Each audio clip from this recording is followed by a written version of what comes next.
Namaskar Mandali, welcome to my channel Learn with Suchi.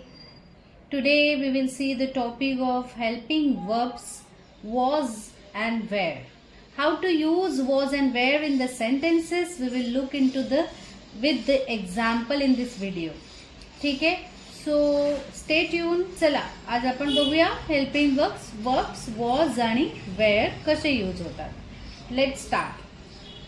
So helping verbs was and where are used to describe something that happened in the past. Happened in the past म्हणजे जे होऊन गेलंय ते, घडून गेलंय ते म्हणजे भूतकाळात. ठीक आहे, जेव्हा मी तुम्हाला काल शिकवलं होतं am is are कधी वापरतात प्रेझेंट टेन्स मध्ये, बरोबर आहे. तर वॉज आणि वेअर कधी वापरतात पास्ट टेन्स मध्ये, म्हणजे होऊन गेलेल्या क्रियेसाठी आपण वॉज आणि वेअर वापरतो. ठीक आहे, so we use helping verbs was and were to talk about the past.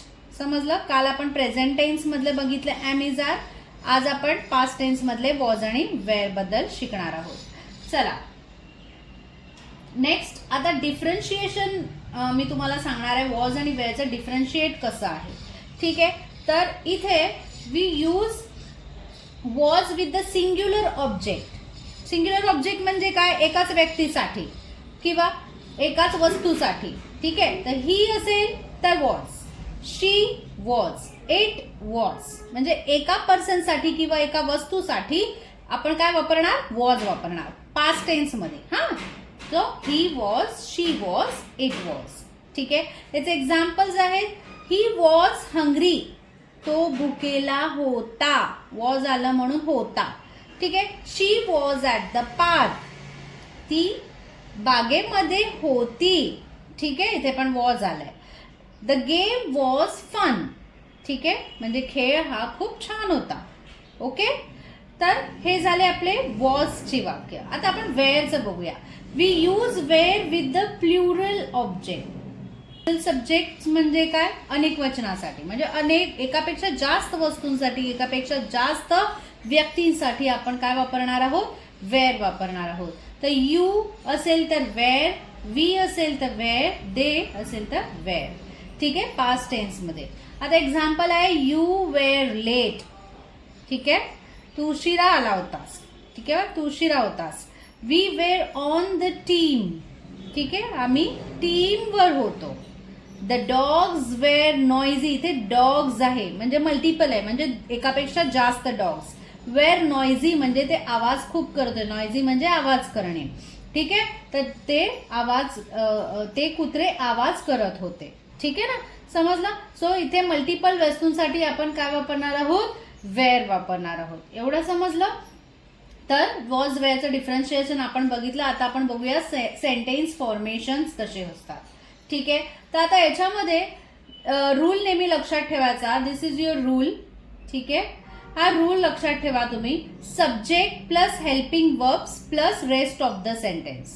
ठीक आहे, म्हणजे सब्जेक्ट म्हणजे काय? आता सपोज आपण ही वॉज इटिंग घेतला, तर ही जो आहे त्याच्यातला हा जो आहे तो सब्जेक्ट आहे. वॉज जे आहे ते आपण बघितलं ते. ठीक आहे, त्याच्यानंतर हेल्पिंग वर्ब्स आहे आणि इटिंग जे आहे ते रेस्ट ऑफ द सेंटेन्स म्हणजे ऍक्शन आहे ती. ठीक आहे, सो ही वॉज इटिंग. जर वर्ब लिहिलाच नाही, म्हणजे ही इटिंग असं लिहिलं तर काय होणार? त्या वाक्याला काही अर्थच उरणार नाही. सो इथे आपल्याला was, is, am, whatever तो हेल्पिंग वर्बची गरज असते वाक्य कंप्लीट करण्यासाठी. ठीक आहे, so we were eating, we were eating. So where is your helping verbs? So using helping verbs correctly makes the sentences clear and specific. समजलं तुम्हाला एवढं? ठीक आहे, तर चला आपण आता त्याची वर्कशीट सॉल्व्ह करूया.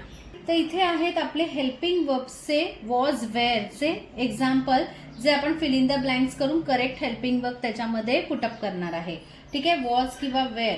ठीक आहे, तर चला पहिलं वाक्य आहे I dash at the park yesterday. तर इथे आय आहे, आय सोबत नेहमी कोण येणार? वॉज येणार, म्हणून ह्याचा आन्सर काय येणार? I was at the park yesterday, म्हणजे मी काल पार्क मध्ये होतो किंवा बागेत होतो. तर ह्याचा आन्सर येणार वॉज. मी नंबर 1 वॉजला देते, नंबर 2 वेअरला देते. ठीक आहे, तर तसं तुम्ही फिलअप करून लिहून काढा वाक्य. नंतर आहे she dash happy with her results. She असेल तर काय वापरायचं? वॉज का were? Was. She was happy with her result, म्हणजे ती तिच्या रिझल्टने खूप हॅपी होती, म्हणजे आनंदी होती. ठीक आहे, तर इथे सुद्धा काय येणार आहे? वॉज येणार आहे. नंतर they dash playing football last evening. ठीक आहे, दे डॅश प्लेइंग फुटबॉल. देच्या नंतर काय यूज करूया आपण? वॉज का वेअर? दे हे प्लुरल आहे ना, अनेक वचन आहे, म्हणून इथे काय येणार? वेअर येणार. काय येणार? वेअर येणार. मग कसं येणार वाक्य? They were playing football last evening. ठीक आहे, सो इथे वेअर येणार, म्हणजे ते काल संध्याकाळी फुटबॉल खेळत होते. समजलं? नंतर आहे ही डॅश लेट फॉर स्कूल. हीच्या नंतर काय येणार? वॉज.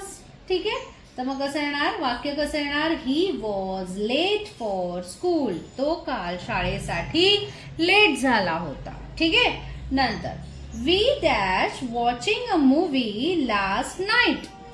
ठीक आहे, वी आहे मल्टिपल, बरोबर, प्लुरल आहे, मग इथे काय येणार आहे? वेअर येणार आहे. ठीक आहे, सो नंबर 2 साठी मी वेअर लिहिते. तर 2 नंबर म्हणजे आन्सर वेअर आहे, 1 नंबर म्हणजे आन्सर वॉज आहे. ठीक आहे ना, तर कन्फ्यूज व्हाल. चला, so we were watching a movie last night, म्हणजे आम्ही काल रात्री चित्रपट बघत होतो. ठीक आहे, अर्थ समजला? 6th वाक्य, it dash raining heavily all day. आता इटच्या नंतर काय यूज करणार आपण? वॉज का वेअर? वॉज. इटच्या नंतर नेहमी was. So it was raining heavily all the day. ठीक आहे, म्हणजे पूर्ण दिवसभर काय होत होतं? खूप जोराचा, हेविली म्हणजे खूप जोराचा पाऊस पडत होता. समजलं? नंतर 7th वाक्य, you dash not at home when I called. आता यूच्या नंतर वॉज येणार का वेअर येणार? यूच्या नंतर वेअर येतं, यूच्या नंतर वॉज कधी येत नाही. ठीक आहे, सो कसं येणार? You wear not at home when I called, म्हणजे मी जेव्हा तुला कॉल केला होता तेव्हा तू घरी नव्हतास. इथपर्यंत समजलं?